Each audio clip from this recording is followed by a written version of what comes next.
Hi friends, நான் தான் உங்க ஹனிபஞ்ச் மேக்கர் ஆர்டிஸ்ட் பூர்ணிமா விக்னேஷ். இன்னைக்கான வீடியோ என்னன்னு பாத்தீங்கன்னா ஹேர் ஃபாலுக்கான டிப்ஸ் தாங்க. ஹேர் ஃபால் ஆகுதுன்னு ரொம்ப ஸ்ட்ரெஸ்ஸா ஃபீல் பண்ணீங்களா? ஸோ அந்த ஸ்ட்ரெஸ்ஸே உங்களுக்கு அதிகமான ஹேர் ஃபாலை கொண்டு வந்துருங்க. நான் சொல்ற மூணு டிப்ஸை மட்டும் ஃபாலோ பண்ணுங்க. கண்டிப்பா உங்களுக்கு ஹேர் ஃபால் கம்மியாகிறது நீங்களே கண் கூட பாக்கலாங்க.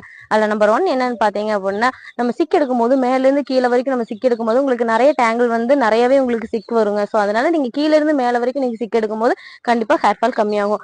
என்னன்னு பாக்குறீங்களாங்க, ஜஸ்ட் டெய்லி நீங்க ஒரு 10 to 15 மினிட்ஸ் உங்க ஹெட் மசாஜ் பண்ணும்போது கண்டிப்பா ஹேர் ஃபால் கம்மியாங்க. அதுக்கு நீங்க மசாஜ்க்குன்னு போய் தனியா டூல்ஸ் எல்லாம் எதுவும் வாங்க வேண்டியது, ஜஸ்ட் உங்க ஃபிங்கர் வச்சு ஜென்டலா நீங்க மசாஜ் பண்ணும்போது கண்டிப்பா ஹேர் ஃபால் கம்மியாங்க. என்னன்னு பாக்குறீங்களாங்க, நீங்க ரொம்ப கெமிக்கலான இருக்க ஷாம்பு நீங்க யூஸ் பண்ணும்போது கண்டிப்பா ஹேர் ஃபால் ஆகும். அதனால நீங்க ஜென்டலா இருக்க ஷாம்பு யூஸ் பண்ணும்போது கண்டிப்பா உங்களுக்கு ஹேர் ஃபால் கம்மியாகுங்க. விஷயம் என்னன்னு பாத்தீங்க அப்படின்னா, ஹேர் வாஷ் பண்ண பின்னாடி கண்டிப்பா கண்டிஷனர் யூஸ் பண்ணியே ஆகணுங்க.